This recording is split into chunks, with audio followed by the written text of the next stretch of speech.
If there's one series that I like besides Ace Comb and Yukikaze, it's the Skycrawlers. If you heard about this series, then you probably have watched the movie released in 2008, which features stunning dogfight scenes, but at the same time it's slow and boring as hell, because seriously, who takes forever to get inside a car? But apart from the movie, there's also the Skycrawlers book written by Hiroshi Mori, and the game, the Skycrawlers Innocent Aces, that was also released in 2008, just like the movie, for the Wii, and was also created by Project Aces. I will be using these three works as the sources for this video, and although there are some contradictions between them, I will show you all the major variations. If you look from the outside, the Skycrawlers looks like a typical series about young people in the military living a life of adventure and dogfighting, but there's more to the series than just a dogfight.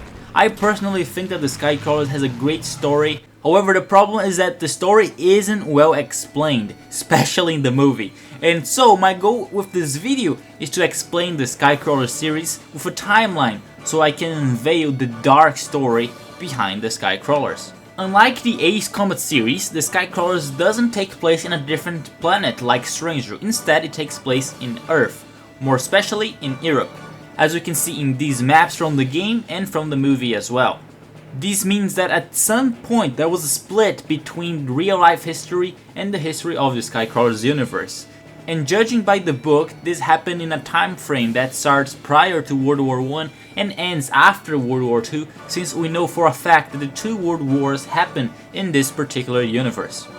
After World War II, there were two huge corporate conglomerates in Europe: Rostock, our protagonist corporation, and Lawturn, the enemy corporation. Rostock is known to have a very powerful genetics division, and sometime after World War II, they conducted an experiment with genetic control agents for its new product called children. However, something in this experiment went wrong, and so the children were created.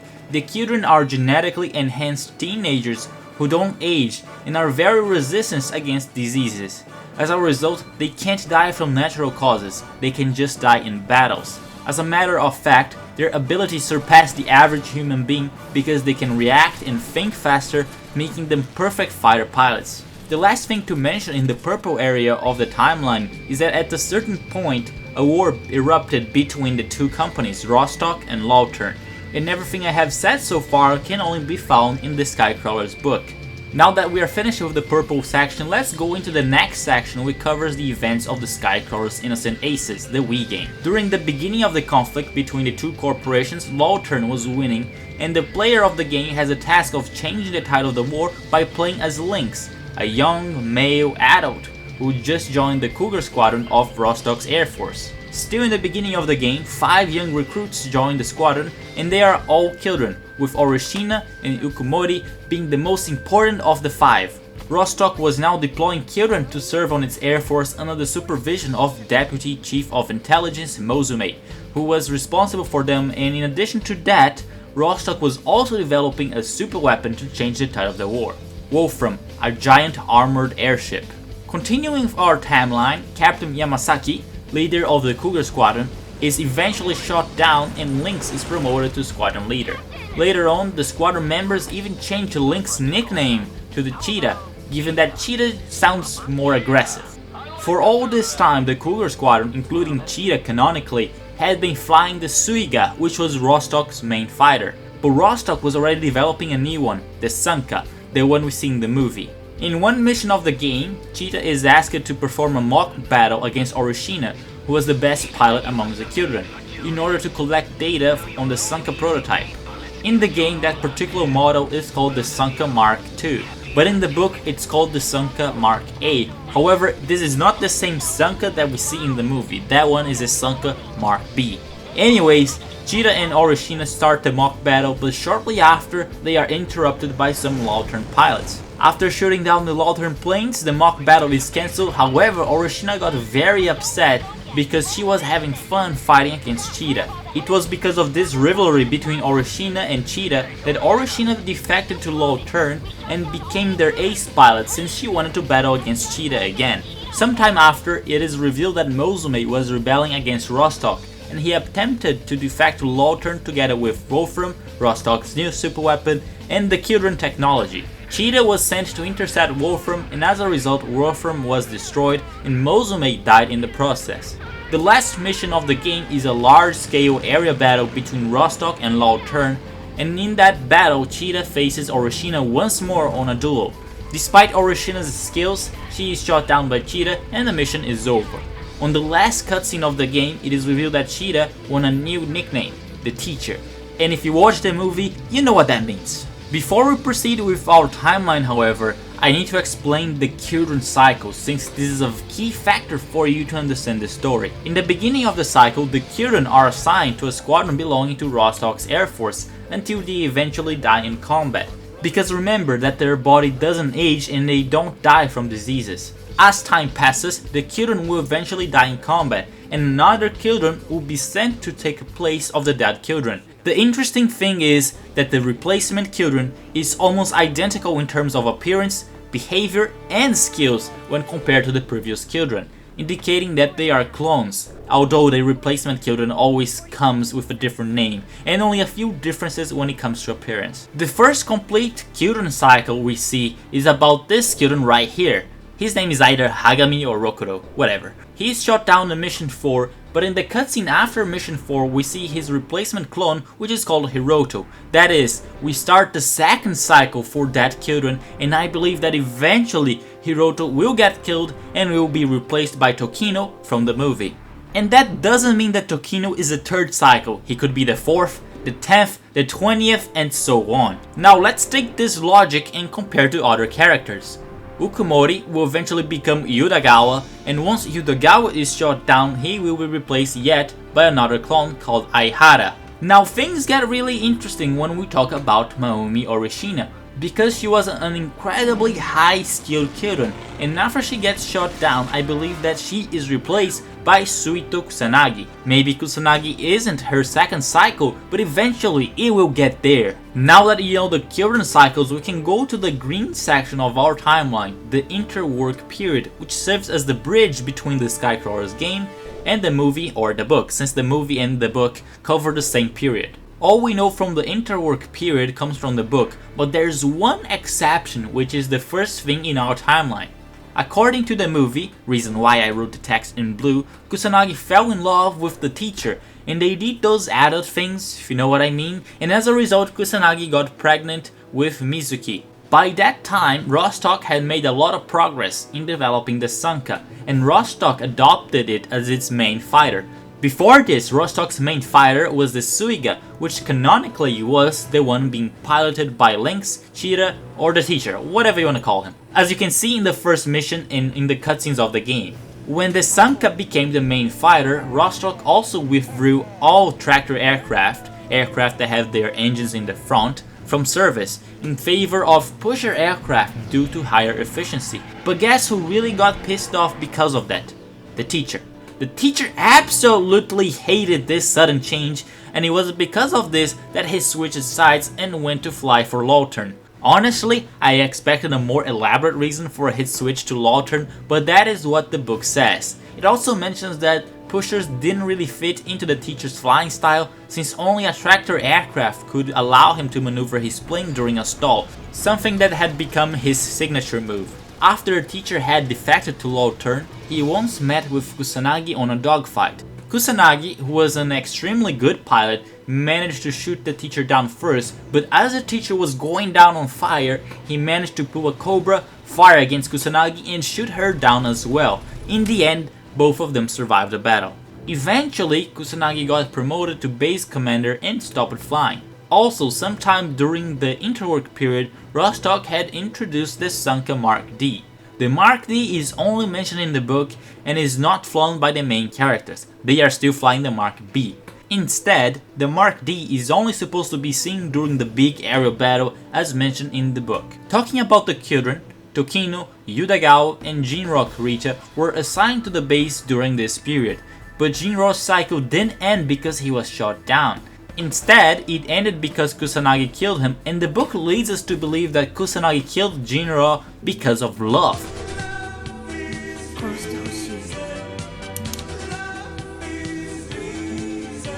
And you're probably asking, why the heck would you kill the one you love? That is because we need to understand the Kirin's perspective.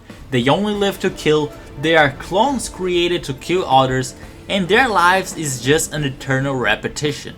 They get assigned, they go on sorties to kill others until they are eventually killed in this meaningless corporate war. Of course, I should mention that whenever they are not flying, they are only smoking, drinking, or having fun, if you know what I mean. The longer the Kirin stay alive, the more they realize that their lives have no meaning. Kusanagi, who seems to be the oldest Kirin of the story and who had been alive for about 14 years, is the first one who starts thinking like this, and she even attempted to commit suicide a couple of times, but she failed in all of them. Jinro Kurita also started thinking the same, even though he had only been assigned to the base for 7 months, and he begs Kusanagi to kill him to end his misery. Kusanagi agrees and she does so. As you can see, the story of the Skycrawler is pretty dark, and all of this happened before the events of the movie and the book. Now let's continue with the timeline. 4 days after Jinro Kurita was killed by Kusanagi, Yuichi Kanami is sent as Jinro's replacement, and this is where the story of the movie and the book begins. There are some minor and major variations between the book and the movie, and because of that you can see 2 timelines in different colors. I'm not going to talk about the minor differences, but when it comes down to the major ones, you see there is a split in the timeline. Which one is canon? I will leave that up to you to decide, but I'll explain both of them here. 3 days after Yuichi's arrival, we have the scout mission over the dam, the drive-in dinner, and we meet the 2 girls, Kusumi and Fuko. All of this in the same day. Sometime after, we have the first major split in the timeline. According to the movie, Yuichi handles the tour of the airbase as asked by Kusanagi, and according to the book, Yuichi has an oil leak problem with his aircraft. However, this doesn't mean that there's no airbase tour in the book, it will still happen later on. After that, we come back to the same timeline. We have that scene where Lautern's bombers attempt to bomb the base but end up missing it. Because of that, Kusanagi gets angry and drives together with Yuichi to talk to Rostok's high command since they didn't issue an early warning on the bombers. After that, there's another split in the timeline. In the movie, Kusanagi takes Yuichi to the guest house immediately after the drive to talk to Rostok's high command. In the book, the airbase tour happens in another day and Kusanagi takes Yuichi to the guest house as her thanks since she hated doing the tours. I should mention that by reading the book, Kusanagi's cooking sucks and they end up eating frozen food. After that, we have the patrol mission when Yuichi flew together with Yudagawa, call sign Westy. In both versions, Yudagawa gets shot down, but guess what? There's another timeline split. In the movie, this scene is the first encounter with the teacher. Yuichi sees him and then dives quickly into the clouds to escape. On the following mission, Kusanagi sorties instead of Yuichi, sees and pursues the teacher. After battling the teacher alone, she is shot down, but manages to stay alive even after crash landing her Sanka. Fuko ends up finding Kusanagi by a chance, rescues her and brings her back to base. When Fuko arrives at the base, she talks to Yuichi and there's the flashback of Kusanagi and the teacher that I mentioned before. But do you wanna know what happens in the book? Nothing of this happens because the teacher just wasn't there at all. After all of this, the squadron is ordered to move to another base. This is when we get introduced to Mitsuya, the A squadron of the new base. Sometime after arriving at the new base, there's that large aerial battle between Rostok and Lautern. Rostok was going to attack Lautern with over 100 aircraft, including light and medium fighters, attackers, medium and heavy bombers. In the book, it is mentioned that the newer model of the Sanka, which I believe the Sanka Mark D, was present in that battle. Again, there's a split in the timeline about this battle. We know that the teacher was present in that battle, but in the movie, we only hear about him during the debriefing. In the book, however, Yuichi and Tokino faced the teacher initially. At that moment, the battle was balanced, but when Mitsuya's squadron arrives to help them fight the teacher manages to escape into Lautern's territory. And that is the single and only appearance of the teacher in the whole book. After the huge air battle, Tokino, Yuichi, and Kusanagi go to explore the city of the new airbase. They first start playing bowling, but then Tokino ditches Yuichi, so Yuichi stays alone with Kusanagi. After that, the two go to a restaurant together and they have a very philosophical talk. 2 weeks after that, they are ordered to return to the original base together with Mitsuya's squadron. In the movie, when Yuichi arrives at the base, he sees a new pilot, Aihara. Aihara had just been transferred there, and this is the very first time in the movie that we see the complete Kirin cycle, since Aihara looks very similar and folds the newspaper in the same way when compared to Yudagawa. At the original base, there's a very important conversation between Yuichi and Mitsuya. Mitsuya only now realizes that she is a Kirin and that her life has no purpose. Instead, it's just a meaningless repetition of the present. The person watching the movie or reading the book can only now understand that the Kirin are basically clones that are replaced one after the other and that they come from a failed genetic experiment after World War II. As a matter of fact, the memories that the Kirin possess had been apparently implanted into their minds. That is why they can barely remember their childhood or how they joined the military or how they even learned how to fly. Instead, they were created with these fractured memories and abilities within them. Up to this point, there's one additional section of the timeline that I haven't showed you because it pertains only to Yuichi's memory. According to his memory, and you can only know this if you read the book, his mother and elder sister passed away, he had been a pilot for 5 years, and some other stuff. But the thing is that this is an imaginary timeline created only in his mind because all that stuff didn't actually happen. After talking to Yuichi, Mitsuya finds out that Kusanagi killed Jinro and goes on to face Kusanagi in order to kill her. Mitsuya was emotionally shocked and couldn't aim the gun at Kusanagi, but she fired one bullet. Yuichi hears the bullet from his room and goes to Kusanagi's office and asks what's going on. Mitsuya tells that she is going to kill Kusanagi and Kusanagi agrees to it because during all that time, Kusanagi wanted to die. Kusanagi was actually pointing a pistol to her head just in case Mitsuya didn't kill her. As a matter of fact, Jinro and Kusanagi had made a deal to kill each other. And since Yuichi was Jinro's next cycle, it was actually Yuichi who was supposed to kill Kusanagi this time. Yuichi convinces Mitsuya not to fire and to hand him the gun, saying that he is the one who's going to kill Kusanagi, and so Mitsuya agrees and hands the gun to him. Right now, we have arrived at the final split of the timeline.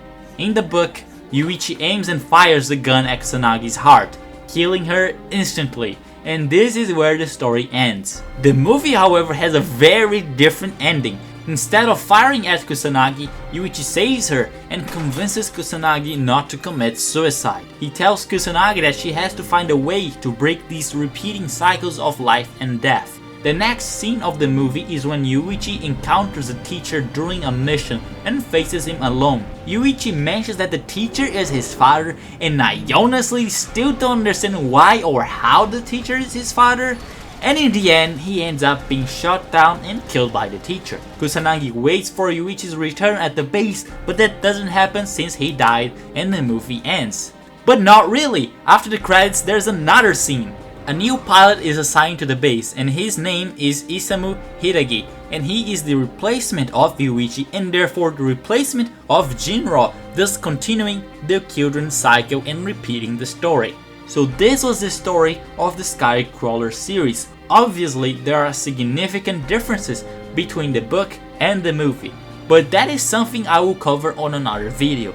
I hope you have enjoyed and understood something of this very complex series. And if you have enjoyed, please like the video because this video took me a lot of work, including reading the book twice and doing the editing. Also, before you go, let me know which ending you like the most, the book or the movie. And if someone knows, please explain to me how the teacher is the father because I honestly have no idea what happened there. This was Ace Combat Fan and stay tuned to the channel for more Ace Combat and the Skycrawlers.